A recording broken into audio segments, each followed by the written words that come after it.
आम्ही या पुलावर आलेलो आहे आणि सर्व मंदिरे बुडलेले आहेत।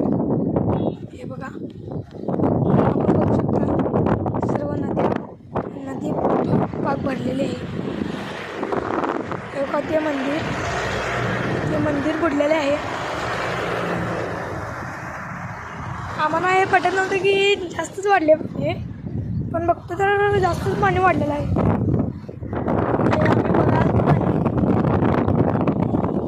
शेतीमध्ये खूप शिरलेलं आहे। ही त्या मंदिराकडेच बाजू आहे, पुढची बाजू दाखवत आम्हा। हा माझा बारका भाऊ आहे।